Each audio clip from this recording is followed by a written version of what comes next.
আসসালামু আলাইকুম। তো আজকের এই ভিডিওতে যেটা আমরা দেখব সেটা হচ্ছে যে কিভাবে আপনি প্রবলেম সলভিং করার জন্য ইনপুট আউটপুট এই দুইটা বিষয় আপনি আপনার ব্রাউজারে হ্যান্ডেল করতে পারেন। অর্থাৎ এখানে আমি একটা টেমপ্লেট ক্রিয়েট করে দিছি। এইখানে আপনি ইনপুট দিবেন এবং জেনারেট আউটপুট এটাতে ক্লিক করলে এইখানে আউটপুটটা আসবে। সো আমরা বেসিক্যালি যেটা করি সবসময় কনসোলে দেখে থাকি, অথবা হচ্ছে আমরা ভিএস কোডের যে টার্মিনাল সেইখানে আমরা দেখে থাকি। তো ওখানে অনেক সময় ইনপুট দেওয়া আমাদের জন্য একটু টিডিয়াস কাজ হয়ে যায় বা একটু বিরক্তিকর হয়ে যায় অনেক সময়। সো একটু ইউজার ফ্রেন্ডলি করতে আমরা এরকম একটা টেমপ্লেট ইউজ করতে পারি। ঠিক আছে? তো এই টেমপ্লেটটা কিভাবে কাজ করে আমরা যদি কোডের স্ট্রাকচারটা দেখি তাহলে দেখতে পাবেন এখানে খুব বেশি কিছু করা নাই। দেখেন এখানে আমরা যেটা করছি, টেক্সট এরিয়া নামে যে আমাদের এলিমেন্ট আছে, তো এখানে আমরা একটা ইনপুট আইডি নিছি। ঠিক আছে?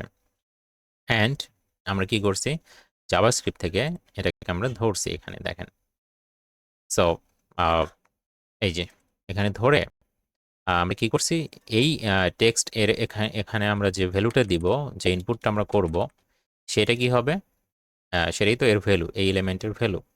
সো এইটা হচ্ছে যে আমাদের এই কনস্ট ইনপুট নামে যে ভেরিয়েবলটা আছে সেই ভেরিয়েবলে অ্যাসাইন হয়ে যাবে অ্যাজ এ স্ট্রিং হিসেবে, as a multi line string হিসেবে। ঠিক আছে? আচ্ছা, তো আমরা প্রসেসটা কিভাবে করতেছি দেখেন, এখানে প্রথমেই যেটা লিখছি, document dot get element by ID process button. তো আমাদের প্রসেস বাটনটা কোনটা, এইটা। এইটা দেখেন, মানে জেনারেট আউটপুট যেটা আছে এটা হচ্ছে আমাদের প্রসেস বাটন। যখনই কিনা আমরা হচ্ছে এই প্রসেস বাটনে ক্লিক করতেছি তখনই কি হচ্ছে, এখানে আমরা একটা অ্যাড ইভেন্ট লিসেনার ইউজ করে দিছি। অ্যাড ইভেন্ট লিসেনার কি করে, অ্যাড ইভেন্ট লিসেনার যেটা করবে সে একটা ইভেন্টকে লিসেন করবে। সো আমাদের এখানে ইভেন্টটা কি, ইভেন্ট হচ্ছে ক্লিক। ক্লিক করলে কি হবে সেটা আমরা এই ফাংশনে বলে দিছি। ঠিক আছে? খুবই সিম্পল কনসেপ্ট। এটা আপনি যদি জাভাস্ক্রিপ্টের কিছুই না জানেন তাও আপনি বুঝতে পারবেন। ঠিক আছে? আমি আবার জিনিসটা বলতেছি, আপনি যখন এই বাটনে ক্লিক করবেন, ঠিক আছে, তখন কি হবে সেই জিনিসটা আপনি এই যে ফাংশনে লিখে দিছেন। ঠিক আছে? এই জিনিসটা আমরা কিভাবে করলাম, প্রথমে আমাদের এই বাটনটাকে ধরতে হবে। সো বাটনের নাম কি বলেন তো, বাটনের নাম হচ্ছে প্রসেস বাটন। আমরা যদি আমাদের মার্কআপে চলে যাই, দেখেন এই বাটনের নাম হচ্ছে প্রসেস বাটন। সো আমরা প্রথমে বাটনটাকে ধরলাম, জাভাস্ক্রিপ্ট দিয়ে ধরলাম, ধরে সেখানে একটা অ্যাড ইভেন্ট লিসেনার অ্যাড করে দিলাম, এবং সেটা হচ্ছে ক্লিক ইভেন্ট। কারণ আমরা এখানে ক্লিক করলে কি হবে সেটা আমরা বলবো, মানে সেটাই আমরা আসলে এই ফাংশনে ক্রিয়েট করব। সো ক্লিক করলে যেটা হবে সেটা হচ্ছে এই যে এই ৩টা লাইন কাজ হবে।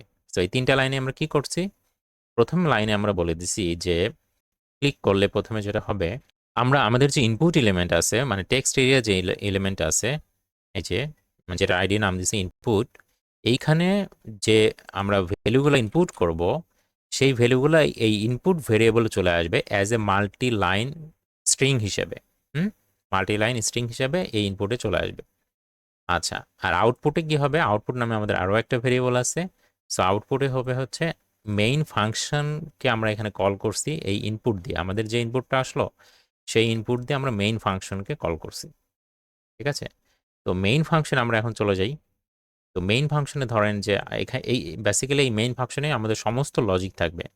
ঠিক আছে? আমরা একটু পরে একটা উদাহরণ দেখব। এখানে সমস্ত লজিক করার পরে আমরা এখান থেকে রিটার্ন করব কোনো কিছু। তো যেই জিনিসটা রিটার্ন করব সেই জিনিসটা দেখেন কোথায় অ্যাসাইন হবে বলেন তো, আউটপুটে অ্যাসাইন হবে। এবং সেই আউটপুটটা আমরা কোথায় দেখাবো, এই যে আউটপুট নামে যে এলিমেন্টটা আছে সেখানে দেখাবো। ঠিক আছে? আউটপুট ডট টেক্সট কন্টেন্টের মধ্যে আমরা এই আউটপুটটাকে দিয়ে দিচ্ছি। আউটপুটটা কোথায় আছে দেখেন তো, এই যে আউটপুট, এটা হচ্ছে আউটপুট।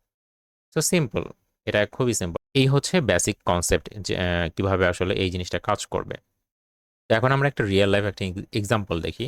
লাইক মনে করেন যে এখানে আমি একটা সংখ্যা ইনপুট করব, সেই সংখ্যাটা প্রাইম কি প্রাইম না, ঠিক আছে, সেটা এখানে ডিটারমাইন হবে। সো যদি প্রাইম হয় তাহলে এখানে দ্য নাম্বার ইজ প্রাইম, আর যদি প্রাইম না হয় তাহলে এখানে লেখা আসবে the number is not prime. So আমরা একটু জিনিসটা করি। সো দেখেন আমরা একটু আগে বললাম যে আমাদের মেইন লজিক বা মেইন যে কাজ সেটা কোথায় হবে বলেন তো, এই মেইন ফাংশনের মধ্যে। সো মেইন ফাংশনের প্যারামিটারে দেখেন তো, আমরা ইনপুট অলরেডি এখানে একটা, মানে ইনপুটকে পাচ্ছি এখান থেকে, ইনপুটকে দিয়ে দেওয়া হয়েছে মেইন ফাংশনকে কল করার সময়, আর এখানে আমরা ইনপুট পাচ্ছি। সো আমরা এখানে যেটা করলাম, ধরেন let p equal to input dot split, তারপরে হচ্ছে স্ল্যাশ এন। এই কথার অর্থ কি, যেহেতু ইনপুট একটা মাল্টি লাইন স্ট্রিং, মনে করেন যে আমরা যেটাই এখানে ইনপুট করি না কারণ, আমরা যদি 50 70 এভাবে করে সংখ্যাও ইনপুট করি, এটা কিন্তু একটা মাল্টি লাইন স্ট্রিং হিসেবে ইনপুট হবে। মানে 50 একটা স্ট্রিং, 70 একটা স্ট্রিং, ঠিক আছে, এভাবে করে আসবে। দ্যাটস ওয়াই আমরা যেটা করলাম, এই ইনপুটটাকে নিয়ে আমরা এটাকে স্প্লিট করলাম। কিভাবে স্প্লিট করলাম, এই পিটাকে এখন একটা অ্যারে বানাই দিলাম, ঠিক আছে, পিটাকে কি করলাম, অ্যারে বানাই দিলাম। সো এর ফলে যেটা হলো, এখানে ধরেন যে লাইক পি জিরোতে হবে হচ্ছে যে, পি জিরোতে আমাদের ভ্যালু হয়ে যাবে 50 এবং পি অনে ভ্যালু হয়ে যাবে 70। তো জিনিসটা এভাবে কাজ করে। আমাদের ইনপুট হবে যেহেতু একটা সংখ্যা, কিন্তু সংখ্যাটা থাকবে হচ্ছে স্ট্রিং আকারে। তো যেই সংখ্যা হোক আর আমাদের স্ট্রিং ইনপুট হোক, আমরা প্রথমেই যেটা করব, এই লাইনটা লিখব। এতে করে হবে কি, মাল্টি লাইন যে স্ট্রিংটা ছিল সেইটা স্প্লিট হয়ে কি হবে, আমাদের একটা অ্যারে অফ স্ট্রিং হবে, ঠিক আছে। এই পি আসলে হচ্ছে অ্যারে অফ স্ট্রিং। তো যাই হোক, আমাদের এই প্রবলেমের ক্ষেত্রে আমরা একটা সংখ্যা ইনপুট দিব এবং এই সংখ্যাটা প্রাইম কি প্রাইম না সেটা ডিটারমাইন করতে হবে। তো এই সংখ্যাটা আমরা ইনপুট দিলাম, ইনপুট দেওয়ার পর এই লাইনটা লিখলাম। এখন দেখেন এই পি জিরোর মধ্যে যে এই সংখ্যাটা আসলো, এই সংখ্যাটা কিন্তু এটা একটা স্ট্রিং। তো এই স্ট্রিংকে আমাদের কি করতে হবে, নাম্বারে কনভার্ট করতে হবে। তার জন্য আমরা লিখব, ধরেন let n equal to parse INT, ঠিক আছে। পার্স আইএনটি করলে আমরা কি করব, পি জিরোকে করব, কারণ আমি বলছি যে এই পিটা কি, পি হচ্ছে অ্যারে অফ স্ট্রিং। হুম, আচ্ছা। তো এন এর মধ্যে এখন হচ্ছে আমাদের এই এখানে যে সংখ্যাটা ইনপুট করব সেটা স্ট্রিং হলেও ওইটা এখন নাম্বার হয়ে গেল, ঠিক আছে। আচ্ছা, এবার আমরা কি করব, এনটা একটা প্রাইম কি প্রাইম না সেটা চেক করব। তো তার জন্য আমরা একটা ফাংশন লিখলাম, ধরেন আমরা এখানে একটা ফাংশন লিখতে পারি বা চাইলে আমরা নিচেও লিখতে পারি। সো ধরেন আমরা নিচেই লিখলাম ফাংশন ইস প্রাইম নামে একটা ফাংশন লিখলাম।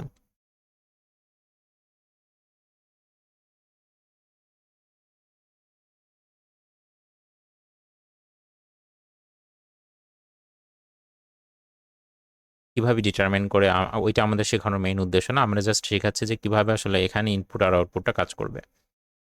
তো দেখেন, এই জিনিসগুলো নিয়ে আপনার মাথা ঘামানোর কোনো দরকার নেই। আপনার মেইন লজিক লিখতে হবে কোথায়, এই মেইন ফাংশনের মধ্যে, ঠিক আছে।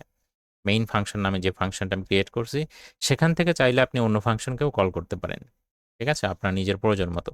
যেমন এখানে আমরা ইজ প্রাইম নামে একটা ফাংশন ক্রিয়েট করছি।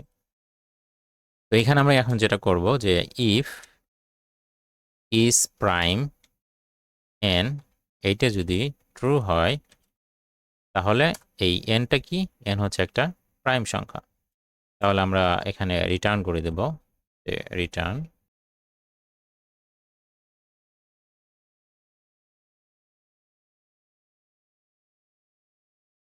Else return.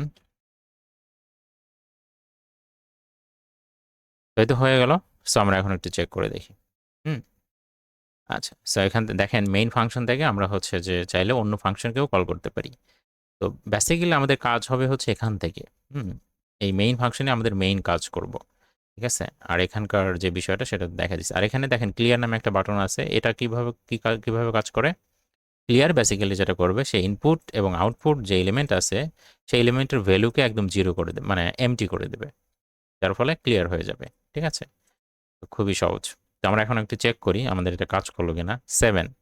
তো যখন আমি জেনারেট আউটপুটে ক্লিক করব, দেখেন 7 ইজ এ প্রাইম নাম্বার। হুম, আচ্ছা, আমি যদি এখন একটা নন প্রাইম না সংখ্যা দিই লাইক 10, তাহলে দেখেন এই যে 10 is not a prime number. তো আপনি ধরেন ইনপুট আউটপুট আছে, আপনি চাচ্ছেন ক্লিয়ার করতে, আপনি ইনপুট আউটপুট কোনোটাই রাখতে যাচ্ছেন না, তাহলে ক্লিয়ার বাটনে প্রেস করবেন, দেখেন এটা ক্লিয়ার হয়ে গেছে। তো দেখতে পাচ্ছেন, আপনি চাইলে এই জিনিসটা কিন্তু কনসোলেও করতে পারতেন, বাট একটা ইউজার ফ্রেন্ডলি একটা লুক দেওয়ার জন্য বা আপনার কাজটাকে আরও একটু মজায় মজায় কাজটা করার জন্য আপনি চাইলে কিন্তু এই জিনিসটাকে ইউজ করতে পারবেন। হুম, এটা আমি গিটহাবে দিয়ে আপলোড করে রাখছি। সো হচ্ছে আপনার এখান থেকে এই যে আমি গিটহাব রিপোজিটরির যে লিঙ্কটা সেটা আমি শেয়ার, মানে ডেসক্রিপশনে দিয়ে রাখবো। আপনারা এটা ডাউনলোড করে ইউজ করবেন। ঠিক আছে? তো আশা করি এই টেমপ্লেটটা আপনাদের ছোট ছোট প্রবলেম সলভ করতে অনেক হেল্পফুল হবে। ঠিক আছে, সবাই ভালো থাকবেন। আসসালামু আলাইকুম।